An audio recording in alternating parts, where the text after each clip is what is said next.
فما لكم في المنافقين فئتين والله أركسهم بما كسبوا أتريدون أن تهدوا من أضل الله ومن يضلل الله فلن تجد له سبيلا ودوا لو تكفرون كما كفروا فتكونون سواء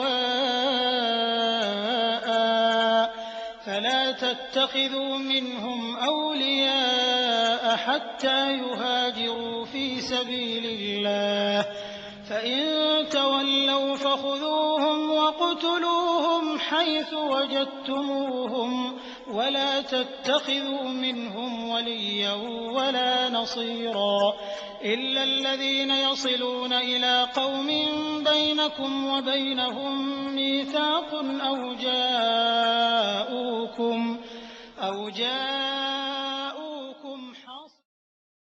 அஸ்ஸலாமு அலைக்கும் வரஹ்மத்துல்லாஹி வபரகாத்துஹு.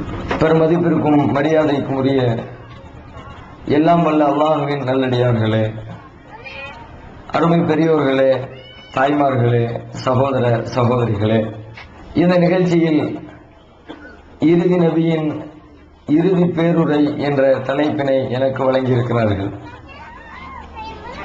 அண்ணலம் பெருமகனார் நபிகள் நாயகம் ஸல்லல்லாஹு அலைஹி வஸல்லம் அவர்கள் தம்முடைய இறுதி காலத்தில் அல்லாஹ்வுடைய கடமைகளில் முக்கியமான கடமையாக திகழ்கிற ஹஜ் என்ற கடமையை நிறைவேற்றுவதற்காக மதீனாவிலிருந்து மக்காவிற்கு சென்றிருந்த நேரத்தில் அங்கே கூடியிருந்த ஆயிரக்கணக்கான மக்கள் மத்தியில் அரஃபா என்ற பெரும் திடலிலும் முஸ்தலிஃபா என்ற மைதானத்திலும் மினா என்ற இடத்திலும் கூடி நிற்கிற மக்கள் மத்தியில் நபிகள் நாயகம் ஸல்லல்லாஹு அலைஹி வஸல்லம் அவர்கள் ஆற்றிய உரைகள் தான் அவர்களுடைய வாழ்க்கையிலே இறுதியாக ஆற்றப்பட்ட பேர் உரைகளாக வரலாற்றில் பதிவு செய்யப்பட்டிருக்கிறது.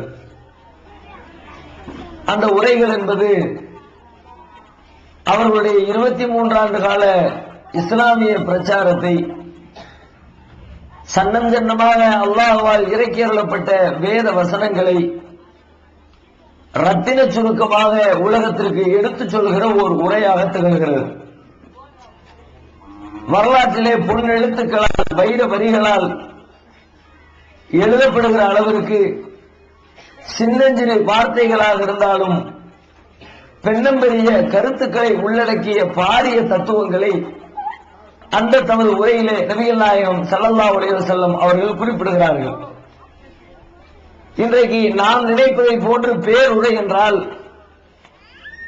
பல மணி நேரங்கள் ஆற்றப்படுகிற உரைகளை தான் பேருரை என்று இன்றைக்கு சர்வ சாதாரணமாக நாம் குறிப்பிடுகிறோம். ஆனால் நபிகள் நாயகம் ஸல்லல்லாஹு அலைஹி வஸல்லம் அவர்களுடைய பேருரையை நாம் அளந்து பார்க்க நினைத்தால் அதை ஓரிரு பக்கங்களுக்குள் நிறைவு செய்து விடலாம். இன்றைக்கு நாம் பேசுகிற சாதாரண உரையை ஒரு மணி நேரம் 2 மணி நேரம் ஆற்றுகிற நம்முடைய உரைகளை நாம் அதை ஒரு எழுத்து வடிவத்திலே கொடுக்க நினைத்தால் சர்வ சாதாரணமாக ஒரு 40 பக்கங்கள் 50 பக்கங்களுக்கு மேலாக அதை எழுத முடியும். ஆனால் நபிகள் நாயகம் ஸல்லல்லாஹு அலைஹி வஸல்லம் அவர்களுடைய எந்த உரையாக இருந்தாலும் இன்றைக்கு நாம் பேசுகிற உரைகளை போன்று மிக நீண்ட அளவிலே அவர்கள் உரை நிகழ்த்தவே மாட்டார்கள்.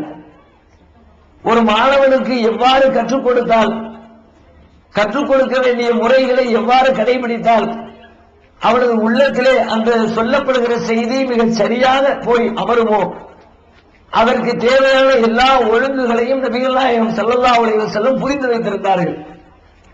அதிலே அவர்கள் பயன்படுத்திய ஒரு முறைதான் நாம் சொல்லிக் கொடுக்கிற போதனைகள், அறிவுரைகள், சொற்பொழிவுகள் நம்மிடமிருந்து யாரெல்லாம் அதை செவிமடுக்கிறார்களோ அவர்கள் அத்தனை பேருமே அதை மிக இலகுவாக புரிந்து கொள்ள வேண்டும் என்பதற்காகவும் அதை தமது நினைவிலே பதிய வைத்துக் கொள்ள வேண்டும் என்பதற்காகவும் சின்னஞ்சிறிய வார்த்தைகளில் தான் நபிகள் நாயகம் எப்போதும் பேசுவார்கள். ரசூல் ஸல்லல்லாஹு அலைஹி வஸல்லம் ஹதீஸ் எந்த ஹதீஸ் வேணாலும் நீங்கள் எடுத்து பாருங்கள், ஒரு வரி இருக்கும், 2 வரி இருக்கும், அதிகபட்சமாக 3 வரிகள் இருக்கும். அதற்குள்ளே அவர்களுடைய போதனைகளை நிறைவு செய்து விடுவார்கள். நாம் கூட அதிகமான சொற்பொழிவுகளில் கேட்டிருப்போம், இன்னமல் ஆமாலு பின்னியாத், அமல்கள் அனைத்துமே உங்களுடைய எண்ணங்களின் அடிப்படையில் தான் கூலி கொடுக்கப்படுகிறது. இது ஒரு நபிகளாயத்தின் ஒரு போதனை. அத்தஹூர் சத்ரு ஈமான், தூய்மை என்பது இறை நம்பிக்கையில் ஒரு பகுதி. இது நபிகளாயத்தின் ஒரு சொற்பொழிவு. அல் ஹயாவு ஷுஅபத்தும் மினல் ஈமான், வெட்கம் என்பது இறை நம்பிக்கையின் ஒரு கிளை. இது நபிகளாயத்தின் ஒரு சொற்பொழிவு.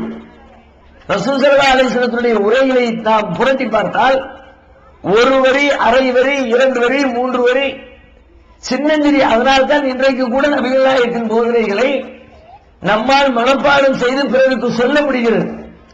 நாம் பேசுவதை போன்று மணிக்கணக்கிலே நபிகள் நாயகம் பேசியிருந்தால் நாம் பேசக்கூடிய பேச்சுக்களை எல்லாம் மனப்பாடம் செய்ய முடியுமா? ஒருவரால் 1 மணி நேரம் ஒரு சொற்பொழிவாளர் உரை நிகழ்த்துகிறார் என்றால் அவர் அந்த 1 மணி நேரத்திலே சொன்ன செய்திகளை அப்படியே மனதை விட்டு சொல்ல நினைத்தால் யாராலும் சொல்ல முடியாது. அவர் என்ன சொன்னார் என்பதை கூட திரும்ப சொல்ல முடியாது. ஏன் அந்த சொற்பொழிவாளரையே திரும்ப சொல்ல சொல்லுங்கள். ஒரு பேச்சாளர் பேசுறாரு, 1 மணி நேரம் பேசி முடித்து விட்டார். இந்த 1 மணி நேரம் பேசுற இந்த தெருவில் பேசின பேச்ச அதே பேச்ச அடுத்த தெருவில் இருந்து பேசுங்கன்னு சொல்லுங்க. அதுல பாதியை சேர்த்துக்குவாரு, பாதியை விட்டுருவாரு. அப்படித்தான் பேச முடியும். தான் எதை பேசினோம் என்பதை கூட அப்படியே திரும்ப சொல்ல முடியாத அளவிற்கு அதிகபட்சமான வார்த்தைகளை இன்றைக்கு பயன்படுத்துகிறோம்.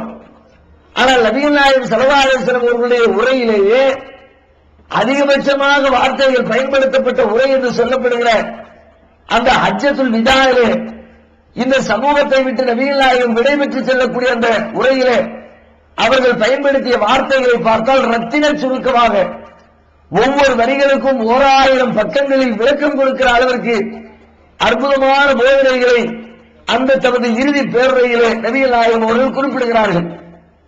பல்வேறு செய்திகளை பேசுகிறார்கள், அரசியலை பேசுகிறார்கள், சமூக ஒற்றுமையை பேசுகிறார்கள், சகோதரத்துவத்தை பேசுகிறார்கள், குடும்ப வாழ்க்கையை பற்றி பேசுகிறார்கள், சமூகவியலை பற்றி பேசுகிறார்கள், அன்பு பண்பு பாசத்தை பற்றி பேசுகிறார்கள், இறைவனுக்கு செய்ய வேண்டிய வழிபாடுகளை பற்றி பேசுகிறார்கள், பிற மனிதனிடத்திலே நடந்து கொள்ள வேண்டிய நடவடிக்கைகளை பேசுகிறார்கள்.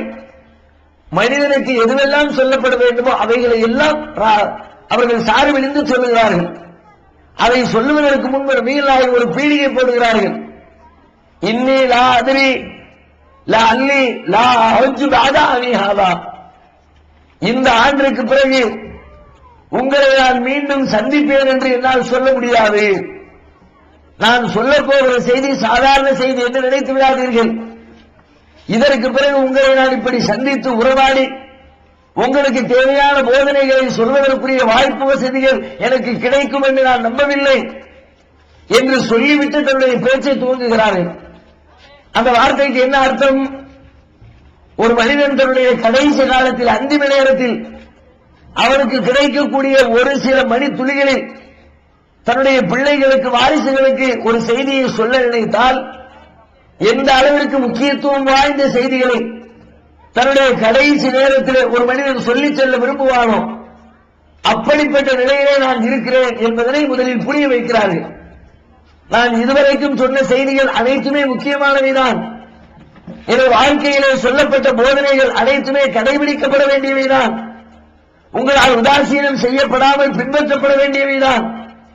ஆனாலும் இதுவரைக்கும் உங்களுக்கு நான் எதையெல்லாம் சொன்னேனோ அதையெல்லாம் விட மிக முக்கியத்துவம் வாய்ந்தவை, இதுவரைக்கும் சொன்னதிலே கூடுதல் கவனம் எடுக்க வேண்டிய விஷயங்களை இப்பொழுது நான் உங்களுக்கு சொல்லப் போகிறேன். நான் என் வாழ்க்கையில் குறிப்பிடுகிற இந்த உரையாவது இந்த சொற்பொழிவையாவது உங்கள் வாழ்க்கையிலே நீங்கள் கடைபிடிக்க முயற்சிக்க வேண்டும் என்ற பீடிகையோடு நபிகள் நாயகம் ஸல்லல்லாஹு அலைஹி வஸல்லம் குறிப்பிட்டு பேசுகிறார்கள்.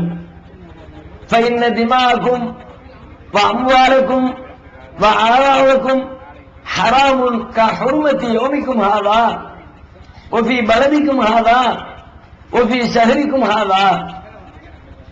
உங்களில் ஒவ்வொருவருடைய மான மரியாதை, உங்களில் ஒவ்வொருவருடைய உயிர், உங்களில் ஒவ்வொருவருடைய பொருளாதாரம், அவற்றை எல்லாம் பிறர் புனிதமாக கருத வேண்டும்.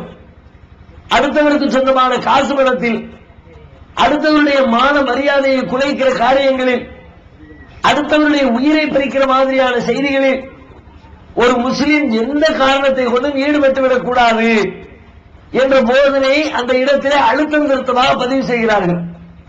அதை எந்த அளவிற்கு குறிப்பிடுகிறார்கள் என்று சொன்னால், இதை எதோடு ஒப்பிடுகிறேன் தெரியுமா? ஃபீ பலதிக்கும் ஹாதா ஓ ஃபீ ஷஹரிக்கும் ஹாதா ஃபீ யௌமிக்கும் ஹாதா.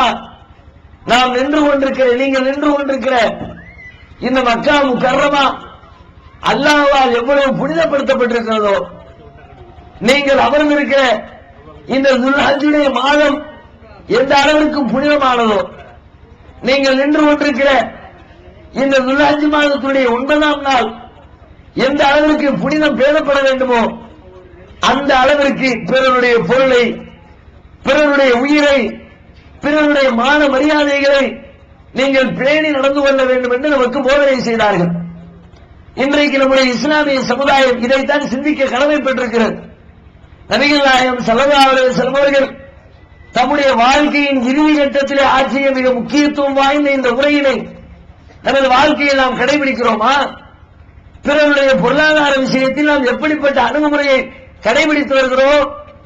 காசு பணம் வருகிறது என்று சொன்னால் எல்லா விதமான தார்மீக நெறிகளையும் தூக்கி எறிந்துவிட்டு அந்த பணத்திற்கு பின்னால் நாக்கை தொங்க போடுகிற நிலையில்தான் இன்றைக்கு இஸ்லாமிய சமுதாயம் இருந்து கொண்டிருக்கிறது. கடந்த காலத்தில் இந்த தேசத்திற்குள்ளே இஸ்லாம் எப்படி வந்தது தெரியுமா? இந்த இந்தியாவிற்குள்ளே இஸ்லாம் அடியெடுத்து வைத்த வரலாறு என்ன? அரபிய தீபகற்பத்திலிருந்து இந்த தேசத்திற்கு வியாபாரம் செய்ய வந்த வியாபாரிகளின் வழியாக அவர்களிடமிருந்த நேர்மை, வியாபாரத்தில் அவர்கள் காட்டிய நாணயம், அதை பார்த்துவிட்டு இந்த தேசத்திலே வாழுகிற நம்முடைய முன்னோர்கள் இவ்வளவு நேர்மையாக இருக்கிறார்களே, இவ்வளவு நாணயத்தை கடைபிடிக்கிறார்களே, நாம் இந்த தேசத்திலே எந்த மனிதனிடமும் காணாத, எந்த சமுதாயத்தவர்களிடமும் கண்டிராத ஒரு அழகான வாழ்க்கை நெறியை இவர்கள் வாழ்கிறார்களே, அவர்கள் பின்பற்றக்கூடிய வாழ்க்கையை நாமும் பின்பற்ற வேண்டும் என்று சொல்லி ஒரு 7-8 தலைமுறைக்கு முன்பாக நம்முடைய முன்னோர்கள் இந்த தேசத்திலே இஸ்லாத்தை தம்முடைய மார்க்கமாக ஏற்றுக்கொண்டார்களே, அப்படிப்பட்ட நிலை இன்றைக்கு இருக்கிறதா? நம்முடைய வாழ்க்கையை பார்த்துவிட்டு இஸ்லாத்தை தழுவக்கூடிய மக்களுடைய எண்ணிக்கை இன்றைக்கு எத்தனை? இஸ்லாத்தை பார்த்தால், குர்ஆனை பார்த்தால், நபிமொழியை பார்த்தால், அதை பார்த்து சிந்திக்கக்கூடியவர்கள் இஸ்லாத்தை ஏற்பதற்கு வாய்ப்பு இருக்கிறது. தப்பித்தவரை அவர்கள் முஸ்லீம்களை பார்த்து விட்டால், இஸ்லாத்தை படிக்க வேண்டும் என்று விரும்பக்கூடிய ஒரு மனிதர் முஸ்லீம்களுடைய நடவடிக்கைகளை படிக்க ஆரம்பித்து விட்டால் கண்டிப்பாக இஸ்லாத்தை வெறுத்து ஒதுக்கி விடுவார் என்று சொல்லுகிற அளவிற்கு முஸ்லீம்களுடைய வியாபாரத்திலே நேர்மை குறைந்திருக்கிறதா இல்லையா? முஸ்லீம்களுடைய கொடுக்கல் வாங்கலிலே நாணயம் குறைந்திருக்கிறதா இல்லையா? இங்கிலாந்து தேசத்தை சார்ந்த ஒரு பெண்மணி, மரியம் ஜமீலா என்ற பெயரை கொண்டிருக்கிற ஒரு பெண்மணி, கிறிஸ்தவ சமூகத்திலே பிறந்தவர், கிறிஸ்தவ குடும்பத்திலே பிறந்தவர், கிறிஸ்தவர்கள் அதிகம் வசிக்கிற தேசத்திலே பிறந்தவர். இஸ்லாத்திற்கு எதிராக நபிகள் நாயகம் ஸல்லல்லாஹு அலைஹி வஸல்லம் அவர்களுக்கு எதிரான கதைகளும் கட்டுக்கதைகளும் கற்பனைகளும் அவதூறுகளும் பரப்பிவிடப்பட்ட ஒரு தேசத்திலே பிறந்த பெண்மணி ஒரு கட்டத்திலே திருமறை குர்ஆனை படிக்க ஆரம்பித்து இஸ்லாத்தை தன் வாழ்க்கை நெறியாக ஏற்றுக்கொள்கிறார். மரியம் ஜமீலா என்ற அந்த பெண் மிகப்பெரிய ஒரு பத்திரிகையின் ஆசிரியராக திகழ்ந்தவர். இஸ்லாத்தை ஏற்றுக்கொண்டதற்கு பிறகு இஸ்லாமிய நாடுகளுக்கு அவர் பயணம் செய்கிறார். முஸ்லிம்கள் அதிகம் வசிக்கக்கூடிய இடங்களில் சென்று அவர்களோடு ஒரு நட்புறவை ஏற்படுத்திக் கொள்ள வேண்டும் என்ற எண்ணத்தோடு முஸ்லிம்களை சந்திக்க வருகிறார். பல்வேறு இடங்களுக்கு சென்று முஸ்லிம்களோடு உறவாடிவிட்டு இறுதியில் தனது தேசத்திற்கு திரும்பி தனது பத்திரிகையிலே அவர் குறிப்பிடுகிறார், நல்ல வேளை நான் முஸ்லிம்களை பார்ப்பதற்கு முன்பாக இஸ்லாத்தை பார்த்து விட்டேன். ஒருவேளை இஸ்லாத்தை பார்ப்பதற்கு முன்பு முஸ்லிம்களை பார்த்திருந்தால், நான் குர்ஆனை பார்ப்பதற்கு முன்பு முஸ்லிம்களை பார்த்திருந்தால், நபிகள் நாயகத்தின் போதனைகளை பார்ப்பதற்கு முன்பு முஸ்லிம்களின் நடவடிக்கைகளை பார்த்திருந்தால் கண்டிப்பாக இந்த தூய்மையான இஸ்லாமிய மார்க்கம் எனக்கு கிடைத்திருக்காது. அந்த அளவிற்கு முஸ்லிம்களிடத்தில் இஸ்லாத்திற்கும் முஸ்லிம்களுக்கும் இடையில் ஒரு பெரிய இடைவெளி இருக்கிறது என்று சொல்லி பிரபலமான பத்திரிகை ஆசிரியர் தனது பத்திரிகையை குறிப்பிடுகிறார். ஒவ்வொரு முஸ்லீம் தலைவருடைய நெஞ்சிலே கை வைத்து கேட்டு பார்க்கட்டும், என்னுடைய வாழ்க்கையை பார்த்துவிட்டு, என்னுடைய நேர்மையை பார்த்துவிட்டு என்னுடைய ஒழுக்கத்தை பார்த்துவிட்டு, என்னுடைய நாணயத்தை பார்த்துவிட்டு இவர்கள் இஸ்லாத்தின்பால் ஈர்க்கப்பட்டிருக்கிறார்கள் என்று ஒரு முஸ்லிம் நெஞ்சு நிமிர்த்தி பெருமையோடு சொல்வதற்குரிய வாழ்க்கையை வாழ்ந்து கொண்டிருக்கிறாரா? காசு பலத்தில் எப்படிப்பட்ட நிலைமை, பொருளாதாரம் வருகிறது என்று சொன்னால் வாய்ப்பிழந்து இருக்கிறோம். ஏமாற்றுதல், பொய் பேசுதல், மோசடி செய்தல், வியாபாரத்திலே அளவு நிலைமைகளை மாற்றம் செய்தல், ஏதோ ஒரு காரியத்தை செய்து பணம் சம்பாதித்து விட வேண்டும். ஒருவரிடத்திலே தன்னுடைய கஷ்டத்தை சொல்லி கடன் கேட்கிறோம். கடனை வாங்கிவிட்டோம் என்று சொன்னால் கடன் கொடுத்தவன் பிச்சைக்காரனை போன்று அடைய வேண்டிய ஒரு சூழ்நிலை, அவன் கெஞ்சி கேட்க வேண்டிய சூழ்நிலை. கடனை கேட்கிற பொழுது கதறி அழுதவர்கள், கடன் கேட்கிற பொழுது கெஞ்சி நின்றவர்கள், கடன் வாங்கியதற்கு பிறகு ஏதோ இவர்தான் அந்த பணத்திற்கு சொந்தக்காரரை போன்று கடன் கொடுத்தவரை அலைக்கழிப்பது, அவரை உதாசீனப்படுத்துவது, தேவைப்பட்டால் மிரட்டுவது, நான் தரமாட்டேன் என்று சொன்னேன் தருவேன் என்று அவரை அலைக்கழித்து துன்பப்படுத்துவது. நபிகள் நாயகம் என்ன சொன்னார்கள்? அடுத்தவருடைய பொருள் அது புனிதமானது, மக்கா முக்கர்ரமாவின் புனிதத்தை போன்று புனிதமானது. மக்கா முக்கர்ரமாவின் புனிதத்தை யாரேனும் எல்லை மீறுவதற்கு விரும்புவாரா? அந்த புனிதத்தை கெடுப்பதற்கு முயற்சிப்பாரா?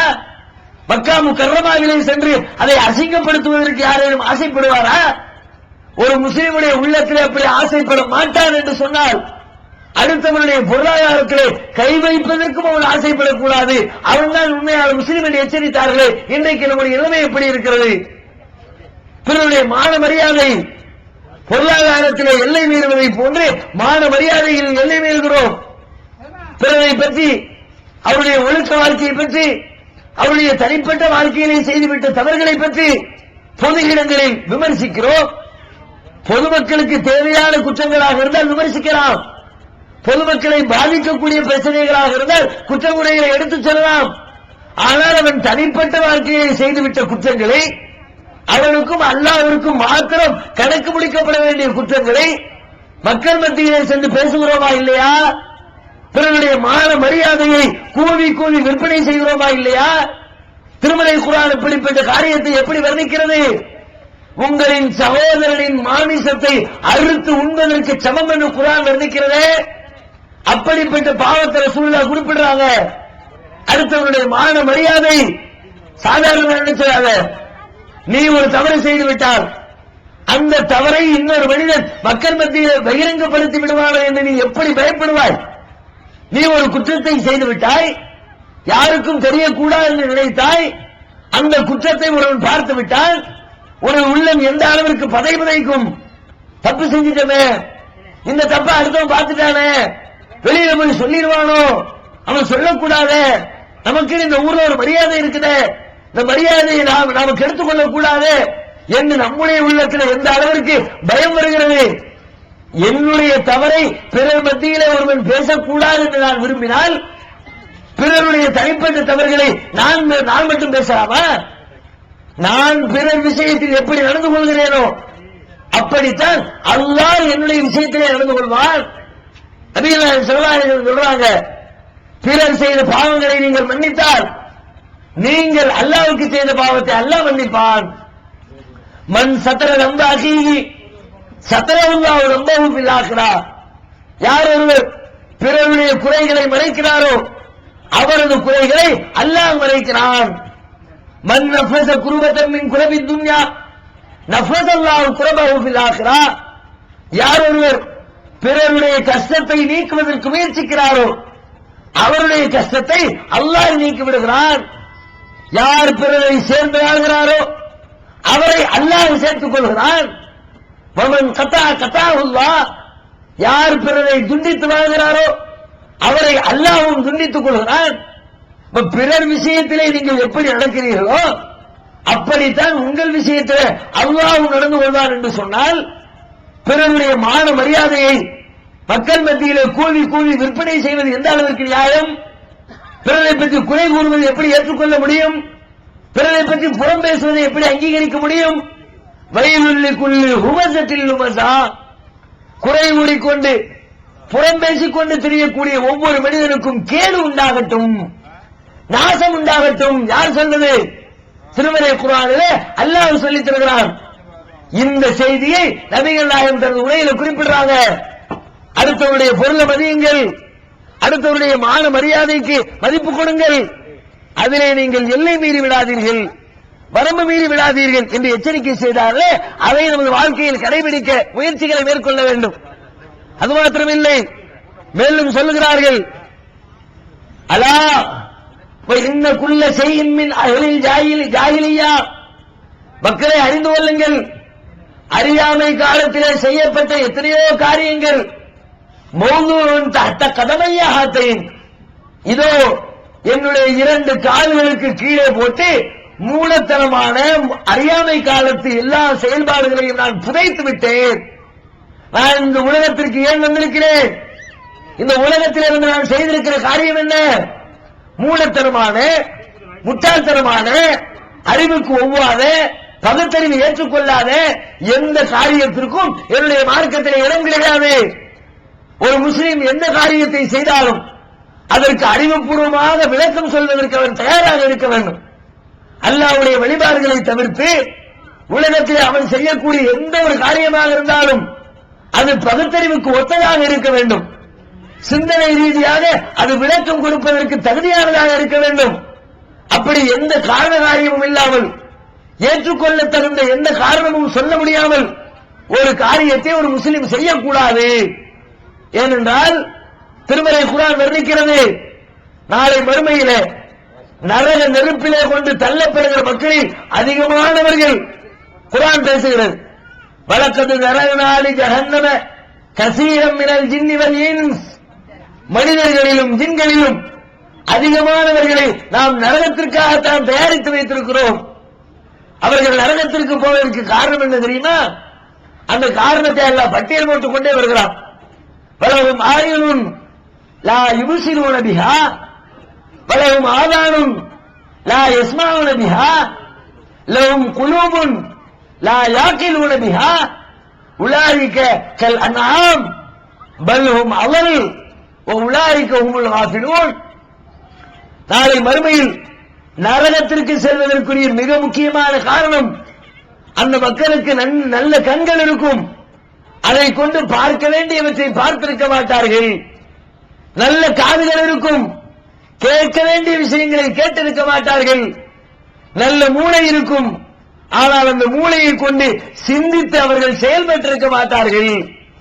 சிந்தனைக்கு இடம் கொடுக்காமல் அவர்களுடைய வாழ்க்கையில ஏராளமான காரியத்தை செஞ்சிருப்பாங்க. மூலத்தனமா செஞ்சிருப்பாங்க, அறிவுகட்டத்தனமா செஞ்சிருப்பாங்க, அடுத்தவன் சொல்ற தலையாட்டி செம்மறியாட்டி கூட்டம் மாதிரி செஞ்சிருப்பாங்க. அப்படி ஒருவன் ஒரு காரியத்தில் ஈடுபட்டால் அவன் செய்கிற அந்த காரியம் அவனை நாளை மறுமையிலே நரகத்திலே கொண்டு போய் தள்ளிவிடும் என்று திருமறை குர்ஆன் எச்சரிக்கிறது. அதை நபிகள் நாயகம் ஸல்லல்லாஹு அலைஹி வஸல்லம் சொல்றாங்க, அறியாமை கால செயல்பாடு, முட்டாள்தனமான காரியம் அனைத்தையும் குழி தோண்டி புதைத்து விட்டேன். என்னுடைய மார்க்கத்தின் பெயரால், எனது மார்க்கத்தை ஏற்றுக்கொண்ட ஒரு முஸ்லிம் அவரது வாழ்க்கையில் அறியாமை காலத்து காரியம் எதற்கும் இடம் கிடையாது என்று திட்டவட்டமாக அறிவிக்கிறார்கள். கொஞ்சம் யோசித்து பாருங்கள், முஸ்லிம் சமுதாயத்துடைய இன்றைய நிலைமை எப்படி இருக்கிறது? முஸ்லிம்கள் அனைவரும் தமது வாழ்க்கையில இது போன்ற மூடத்தனமான காரியங்களை விட்டு விலகி இருக்கிறோமா? அல்லது என்னுடைய தாய் சொன்னார், என்னுடைய தந்தை சொன்னார், என்னுடைய பெற்றோர்கள் சொன்னார்கள், என்னுடைய முன்னோர்கள் சொன்னார்கள், என்னுடைய ஊரார் சொன்னார்கள், என்னுடைய அஜர்த்துமார் சொன்னார்கள் என்று சொல்லிக்கொண்டு சிந்தனைக்கு இடமில்லாத வகையில் சொல்லப்பட்ட காரியங்களை நாம் செயல்படுத்திக் கொண்டிருக்கிறோமா? எந்த முஸ்லிம்கள் நிறைந்திருக்கிற எந்த ஊருக்கு சென்றாலும் அங்கே வியாபித்திருக்கிற ஒரு பெரிய முசீபத்து, இறந்தவர்களை அடக்கம் செய்துவிட்டு அந்த அடக்க ஸ்தலங்களிலே வழக்க வழிபாட்டு தலங்களை உருவாக்கி வைத்திருக்கிறார்கள், தர்காக்களை கட்டி வைத்திருக்கிறார்கள். அந்த தர்காக்களில் அடக்கம் செய்யப்பட்டவரிடத்திலே போய், அவுலியாக்களே நீங்க தான் எங்களுக்கு தேவையான நன்மைகளை செஞ்சு தரணும் கையேந்துறாங்களே. முஸ்லீம்கள் இருக்கிற ஊர்ல தர்கா இல்லாத ஊர் இருக்கிறா தமிழ்நாட்டில்? எல்லா ஊரிலும் இந்த தர்கா முசீபத்து நிறைந்திருக்கிறது. அங்கே நடக்கிற காரியம் என்ன? அதனுடைய அடிப்படை என்ன? எத்தனையோ பல ஆண்டுகளுக்கு முன்பு இறந்துவிட்ட ஒரு மனிதரை அடக்கம் செய்து வைத்து அந்த அடக்க ஸ்தலத்திலே போய் கையேந்துகிறீர்கள். இதற்கு அறிவுபூர்வமாக உங்களால் விளக்கம் சொல்ல முடியுமா? இதை ஒரு அறிவார்ந்த காரியம் என்று ஒரு மனிதன் ஏற்றுக்கொள்ள முடியுமா? ஒரு மனிதன் இறந்து விட்டான் என்று சொன்னாலே அவனது காது கேட்காது என்ற அர்த்தம், அவனது கண்கள் பார்க்காது என்ற அர்த்தம், அவனது இதயம் ரத்தத்தை சுத்திகரிக்காது என்ற அர்த்தம், அவனது மூளை சிந்திக்காது, அவனது கைகளால் பிடிக்க முடியாது, அவனது கால்களால் நடக்க முடியாது, அவனது விரல்களால் எழுத முடியாது என்று யாருடைய உடலை ஒட்டுமொத்தமாக நாம் தீர்ப்பளிக்கிறோமோ அந்த மனிதன் தான் இறந்து விட்டான் என்று முடிவெடுக்கிறோம்.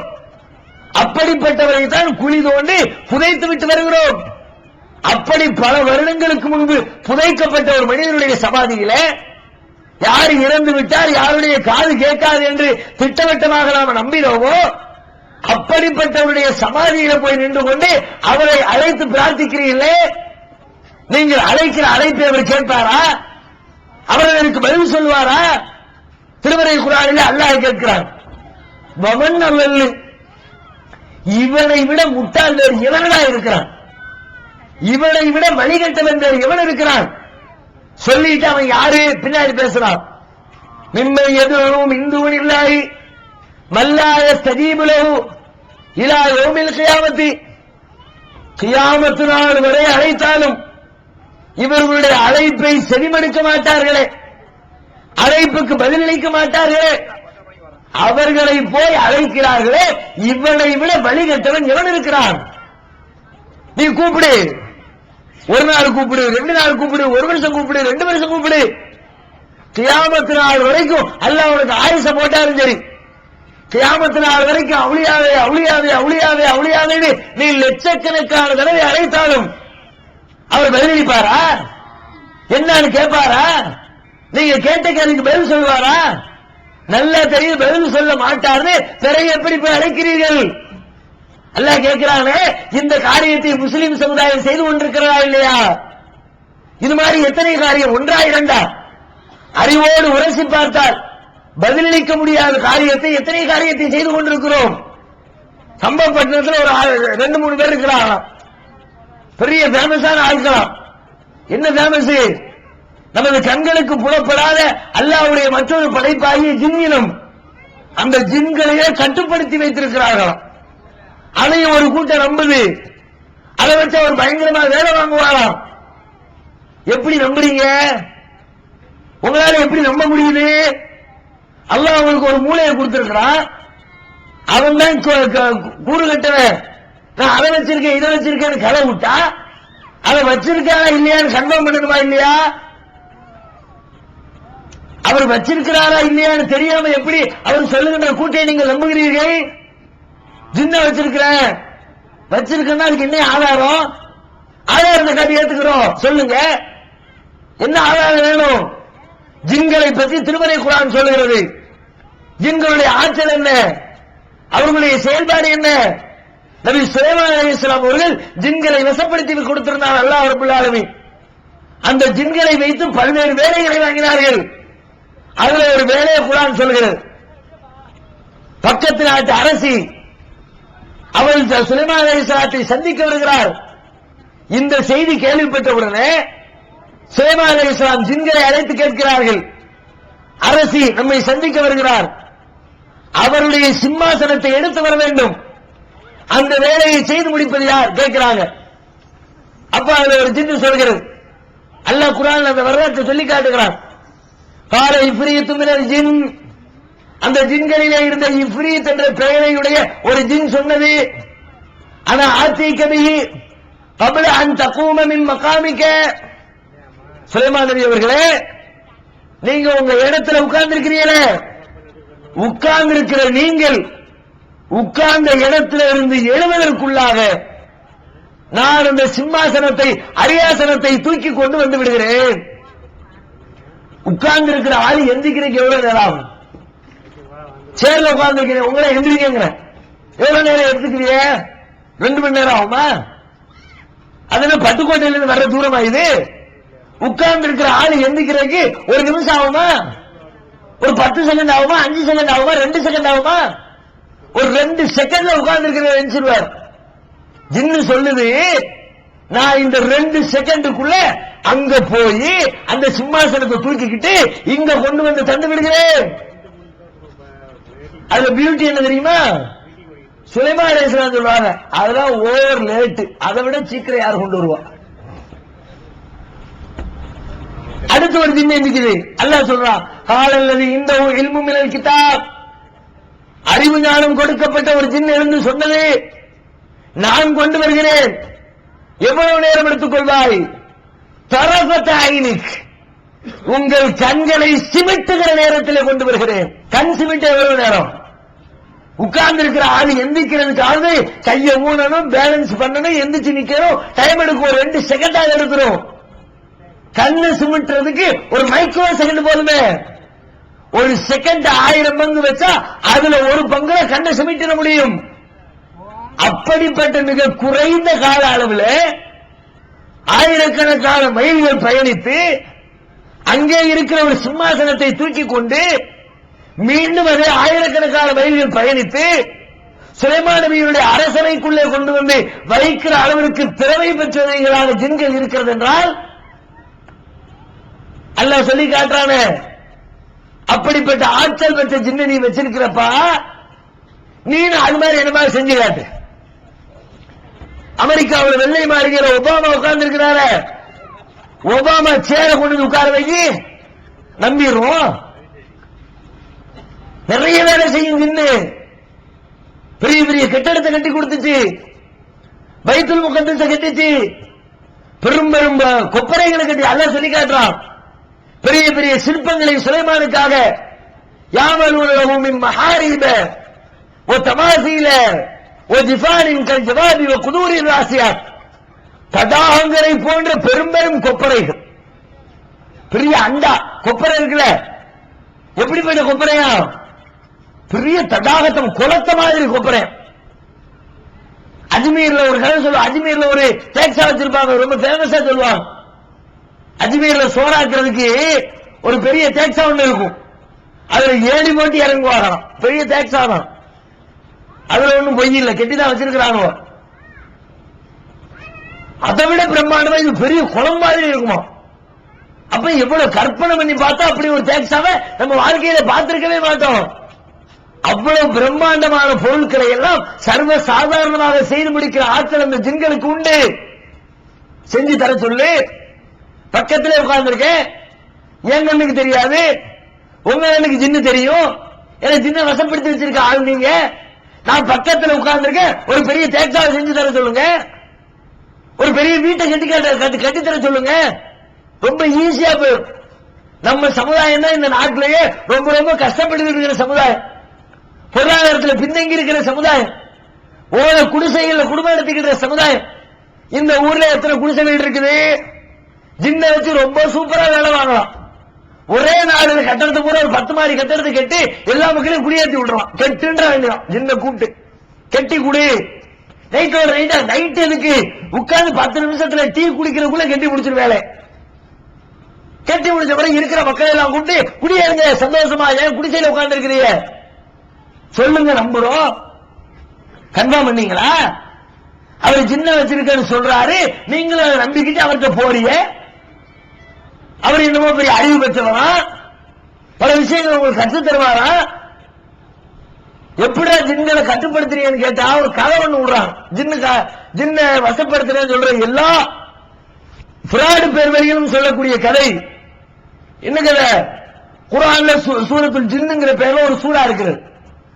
அந்த சூரா ஓதுனாகலாம் 40 நாளைக்கு ஓதணுமா, ரொம்ப சுத்தபத்தமா உட்கார்ந்து ஓதணுமா. ஒரு நாள் ஜின்னு வருமா, அழகான பொம்பளை வடிவத்தில் வருமா, சபலப்பற்றாம உட்கார்ந்து ஓதணுமா. மறுநாள் ஜின்னு வருமா, பயங்கரமான பாம்பு வடிவத்தில் வருமா, பயந்து ஓடிடாம ஓதணுமா. அடுத்த நாள் ஜின்னு வருமா, பயங்கரமான தோற்றத்தில் வருமா, நரண்டிடாம உட்கார்ந்து ஓதணுமா.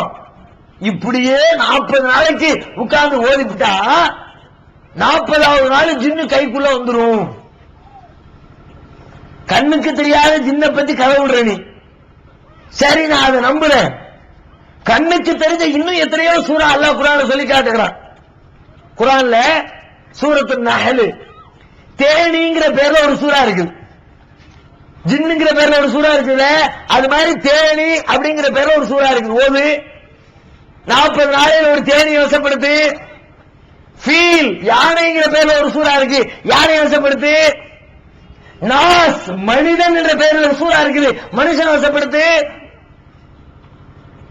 முடியுமா? பக்கரா பசுமாடு, ஊரகந்திரிகிற மாடு, மாட்டுக்கு பேர்ல ஒரு சூறா இருக்கிறான் அல்ல வச்சிருக்கிறான். மாட்டு சூறா ஓதி ஒரு மாட்டை வசப்படுத்தி.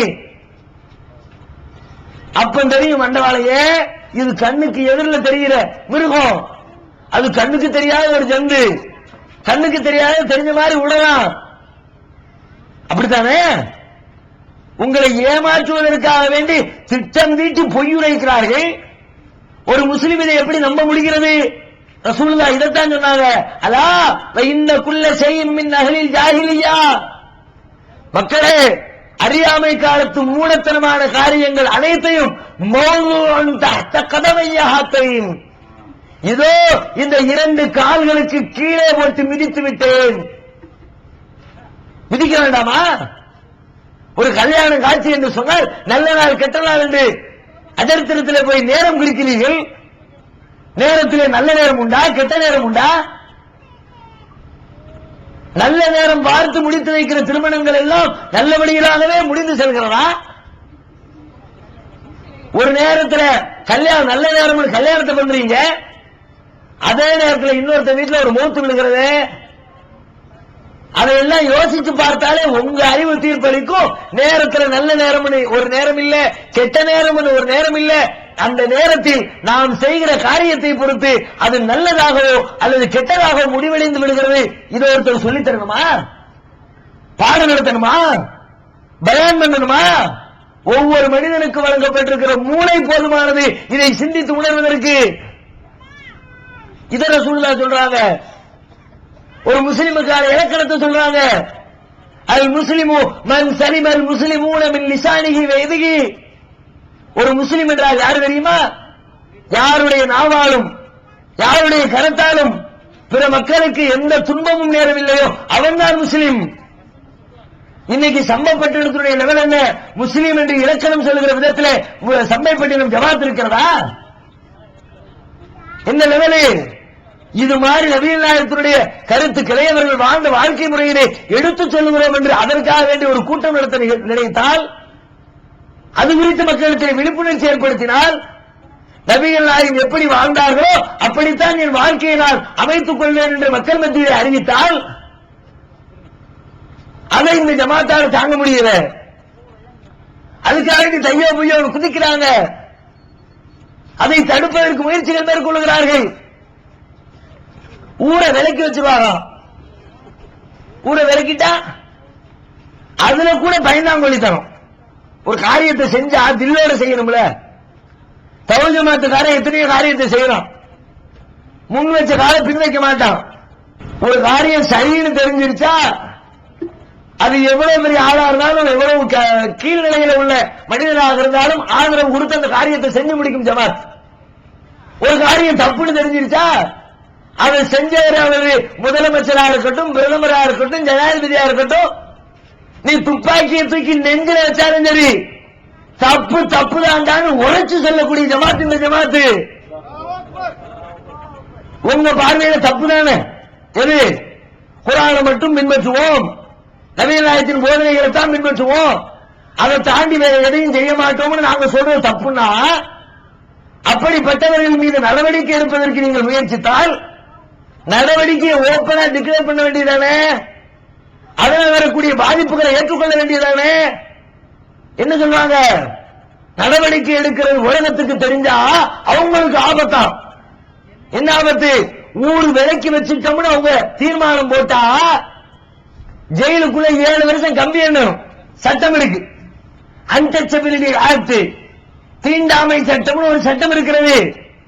ஊரை விலைக்கு வைக்கிறோம்னு தீர்மானத்தை போட்டா தூக்கி வச்சு உள்ள வச்சு நொங்க எடுத்துலாம் 7 வருஷத்துக்கு. ஆகா, எதுக்காக வம்பளை போய் மாட்டிக்கிட்டு வேற என்ன பண்ணலாம்? ஐடியா பண்ண சிந்திக்கிறாங்க, கூட்டம் போட்டு ஆலோசனை பண்றாங்க.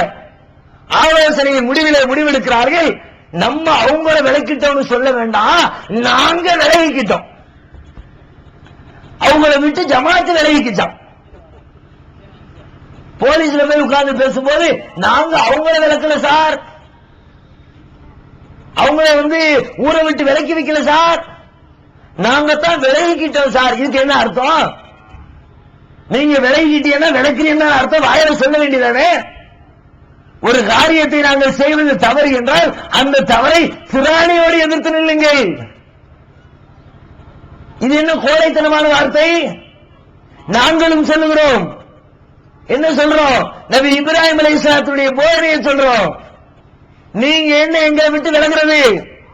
இப்ராஹிம் அலைஹிஸ்ஸலாத்துடைய மார்க்கத்தின் கட்டளை என்ன தெரியுமா? அல்லாஹ்வுடைய மார்க்கத்தை தூய்மையான முறையில் பின்பற்றாமல் அல்லாஹ்வுக்கு இணை கற்பித்துக் கொண்டு வாழக்கூடிய மக்களை பார்த்து நபி இப்ராஹிம் நபி சொன்னார்கள், இன்னா புராஉ மின்கும். நீங்க என்னப்பா என்ன விளக்கிறது?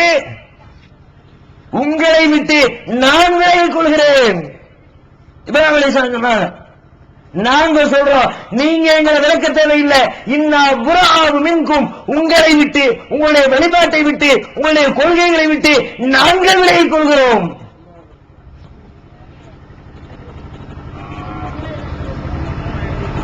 அது என்ன தப்பா சொல்லிவிட்டாங்க? எதற்காக வேண்டி இவ்வளவு மூர்க்கத்தனமான செயல்பாடுகளை இந்த ஊரிலே நீங்கள் கட்டமைத்து விடுகிறீர்கள்? பல்வேறு விதமான மறைமுகமான மிரட்டல்கள், கல்யாணத்துக்கு தப்தர் தர மாட்டோம், மௌத்து ஹயாத் இருக்குது, அதுக்கெல்லாம் ஜனாசா கிடைக்க சந்தூக்கு கிடைக்காது, கபரிஸ்தான்ல இடம் கிடைக்காது. நீங்க சந்தூக்கு தராட்டி ஊர்ல ஜனாசாவை தூக்கிட்டு போக முடியாதா? என் கட்டையில வச்சு தூக்கினாக்க தூக்க முடியல. எங்க தோல் இருக்குது. எங்கள் சகோதரனின் உடலை தூக்கி செல்வதற்கு எங்கள் தோள்களில் சுமந்து செல்வோம். அடக்கம் பண்றதுக்கு நீங்க இடம் தர மாட்டேன்னு கேட்ட பூட்டிட்டா, பூட்டினா என்ன தெரியுமா? அதுலயும் பஞ்சாயத்து இருக்குது. தீண்டாமை ஆட்சிக்கு பயந்துகிட்டு பின்வாங்கினீங்களே, விலகிக்கிறவங்களே, அது மாதிரி இதுலயும் நீங்க விலகத்தான் வேணும். ஏன்? அதுவும் நாட்டு சட்டப்படி குற்றம், விவரம் தெரியல. அதனாலதான் அதை காட்டி சீனை விட்டுக்கிட்டு இருக்கிறீங்க. ஒரு ஆள் இறந்துட்டா, இறந்த பாடி இருக்குத, உடல் இருக்குத, அந்த உடல் அரசாங்கத்துடைய சொத்து. அரசாங்க சட்டப்படி கவர்மெண்ட் ப்ராப்பர்ட்டி. அரசு சொத்தை வீணடிக்கிற அதிகாரம் இந்த தேசத்தில் எவனுக்கும் கிடையாது. அதுதான் தேச விரோத சட்டம்னு உள்ளத்துக்கு போடுவான்.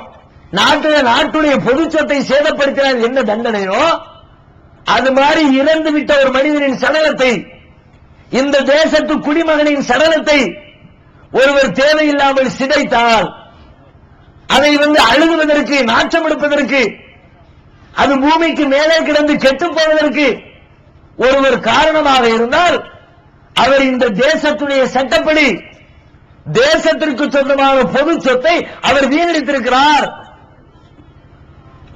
அவர் மேல சட்டம் பாயும்.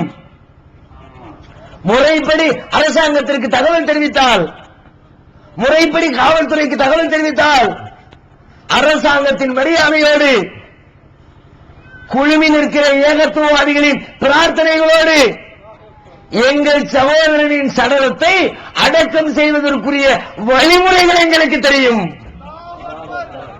இதை காட்டி மிரட்டுறீங்களா? எந்த காலத்தில் வாழ்றீங்க? 1980 1970 ஒன்னும் தெரியாம ஏகத்துவத்தை ஆரம்பிச்ச புதுசுல அடக்குமுறைகளை கட்டமைத்து விட்ட பொழுது அதை எதிர்ப்பதற்கு சட்ட ரீதியாக வழி தெரியாமல் நின்று கொண்டிருந்தோமே, மக்கள் பலமில்லாமல் திணறிக் கொண்டிருந்தோமே, அப்படிப்பட்ட காலகட்டமா? இந்த தேசத்து சமூகத்திற்கு, இஸ்லாமிய சமூகத்திற்கு சட்ட திட்டங்களை கற்றுக் கொடுக்கிற அளவிற்கு வளர்ந்துவிட்ட 2011 வாழ்ந்து கொண்டிருக்கிறோம்.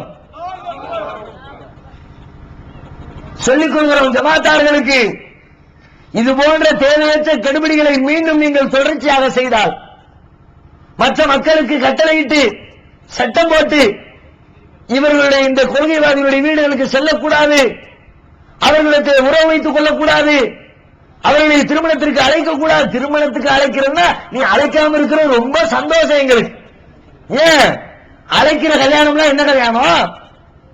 வரதட்சணை வாங்கி கல்யாணம் நடத்துவேன், மாலை போட்டு கல்யாணத்தை நடத்துவீங்க, நபிகள் நாயகம் காட்டி தராத 7 முழத்துக்கு துவாவரை கல்யாணம் நடத்துவீங்க, கருகமணிங்கிற பேர்ல தாலி கட்டி கல்யாணம் நடத்துவீங்க.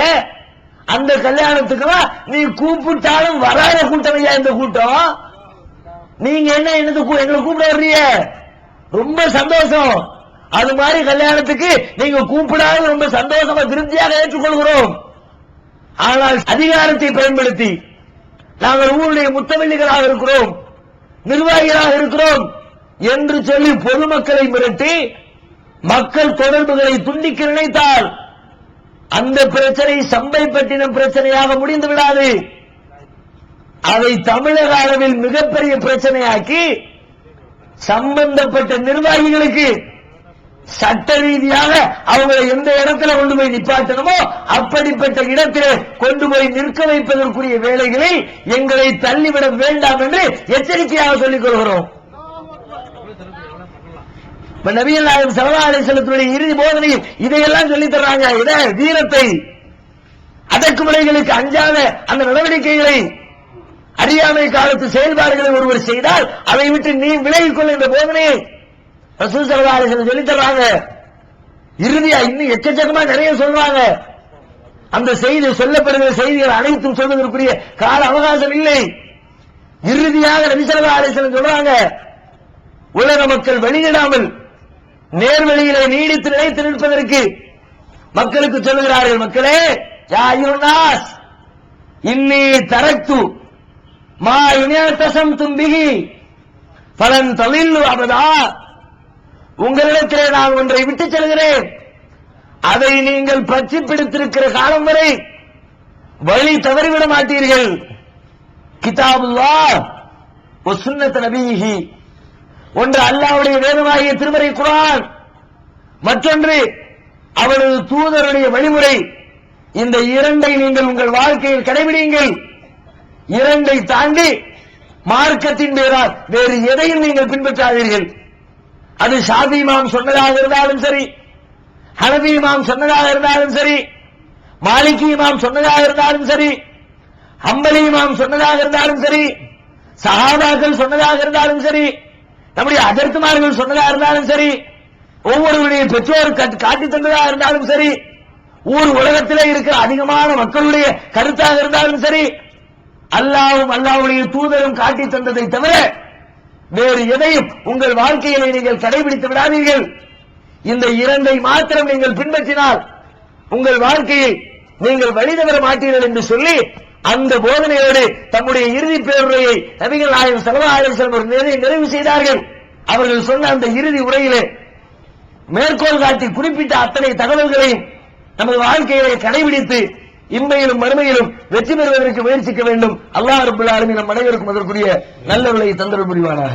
வடக்கு அம்மாப்பட்டினத்தில் ஜும்மா பேருரையில் நண்டு சாப்பிட்டால் பன்றியின் இறைச்சியை சாப்பிடுவதற்கு சமம், அதனால் நண்டை சாப்பிடக்கூடாது, நண்டு பச்சை ஹராம் என்று ஜும்மா பேருரையில் அதே ஊரை சேர்ந்த ஆளை உரையாற்றுகிறார். இது சம்பந்தமாக மார்க்கத்தின் தீர்ப்பு என்ன அப்படிங்கிறாங்க. எந்த தைரியத்தில் இது மாதிரி கடுமையான வார்த்தைகளை அல்லாஹ்வுடைய மார்க்கத்தின் மீது வீசுறாங்கன்னு தெரியும். நமக்கு எதிராக பேசுவதாக நினைத்துக் கொண்டு அல்லாஹ்வுடைய சட்டத்துக்கு எதிராக அந்த ஆள் பேசியிருக்கிறார்.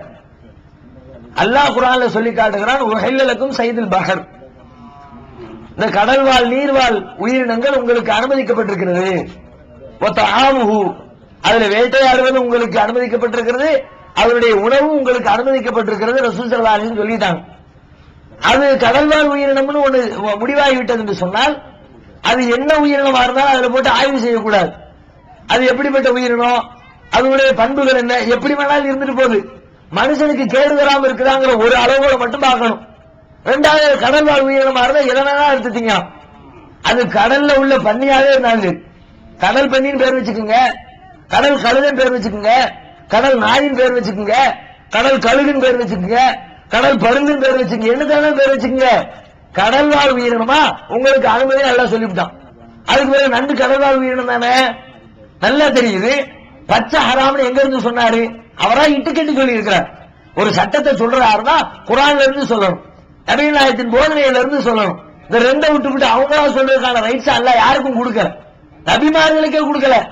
ரசூல் ஸல்லல்லாஹு அலைஹி வஸல்லம் தானாக ஒரு சட்டத்தை ஒரு தடவை சொல்றாங்க, தேன் சாப்பிடுவதை எனக்கு நானே ஹராமாக்கி கொண்டேங்கிறாங்க. ரசூலுல்லாஹ் தனக்கு போட்ட அந்த சட்டத்தை அல்லாஹ் கண்டிக்கிறான். நான் ஹலாலாக்குற உன்னை யா அய்யுஹன் நபி லிம துஹர்ரிமு மா அஹல்லல்லாஹு லக், அல்லாஹ் ஹலாலாக்குன உடனே நீங்க எப்படி ஹராமாக்குனீங்க? அல்லாஹ்வுடைய அதிகாரத்தை நீங்க கையில எடுக்கிறீங்களான்னு ரசூலுல்லாஹ்வே அல்லாஹ் கண்டிச்சிருக்கிறான். இது மாதிரி ஆட்களுக்கு மறுமையில என்ன மாதிரி எல்லாம் கண்டனத்தை வச்சிருக்கான்றது மறுமையில போனதான் தெரியும். அதனால இது மாதிரி பேசக்கூடியவர்கள் குர்ஆன் ஹதீஸை மையமாக வைத்து பேச வேண்டும், மறுமையில அல்லாஹ்வுக்கு பயந்து கொள்ள வேண்டும்ங்கிறத மட்டும் சொல்லிக் கொடுக்கணும். நாம சொன்ன இந்த வசனம் நண்டு ஹலாலா இருக்கிறது என்று கருத்துப்பட உள்ள அந்த வசனம் சூரத்துல் மாயிதாவுல அதிகமான முஸ்லிம்கள் நண்டு தான் விற்கிறாங்க. நம்ம ஊர் பக்கம் அதிகமான மக்களுடைய வியாபாரமே அதான் இருக்கு. இந்த பகுதியில் முஸ்லிம் மக்களுடைய நம்ம மக்களுடைய வியாபாரமே அதை புடிச்சு விற்கிறதான் இருக்குது. போய் கேளுங்க. இது மாதிரி ஆளுக்கு சும்மா விடக்கூடாது. ஏன்னா இது மாதிரி பன்றி லெவல்ல வச்சு சொல்றாருன்னா சாதாரண வார்த்தையா? பன்றி அல்ல எவ்வளவு பச்சை ஹராம்னு சொல்லி காட்டுறான் குர்ஆன்ல தெளிவா இருக்கிற மாதிரி தெளிவா காட்டுன்னு சொல்லுங்க. இது மாதிரி ஆட்களை சும்மா விட்டா சும்மா வாயில வந்ததெல்லாம் இஷ்டத்துக்கு பேசித்தான் நீங்க சமுதாயத்தை நாசமாக்கி வச்சிருக்காங்க. ஏராளமான விதத்தில் உருவாக்கி வச்சிருக்காங்க. போய் சும்மா மேடையில சட்டை பிடிங்க, அல்லது ஊர் நிர்வாகத்துக்கு எழுதி கொடுங்க. இது மாதிரி ஆலிம்சா பேசுறாரு, குர்ஆன்ல இல்லாத பேசுறாரு, குர்ஆன் அல்லாஹ்வுடைய தூதருக்கு எதிராக இவர் சட்டம் சொல்றாரு, இவரை போய் ஆலிம்சான்னு பள்ளியாசல ஏற்றி பயன் பண்ண வைக்கிறீங்களே. அது மாதிரி 4 கேள்வி கேட்கிற சமுதாயம் தான். அந்த சமுதாயத்தில் இருக்கிற ஆலிம்சாக்கள் தான் ஒழுங்கா பதில சொல்லுவாங்க. நீங்க கேள்வி கேட்காம இருந்தீங்கன்னா என்னத்தை வேணாலும் சொல்ல வேண்டாம், தலையாடியில் உட்கார்ந்து அந்த தைரியம் அவர்களுக்கு வந்துவிடும். அந்த தைரியத்தை உடைத்து போட வேண்டிய பொறுப்பு நம்முடைய ஜமாத்தை சார்ந்த மக்களுக்கு இருக்கிறது என்பதை உணர்ந்து அதன்படி செயல்படுவதற்கு முயற்சிக்கணும். அல்லாஹ் நம் அனைவருக்கும் அதற்குரிய அருளை தந்துள்ளார்.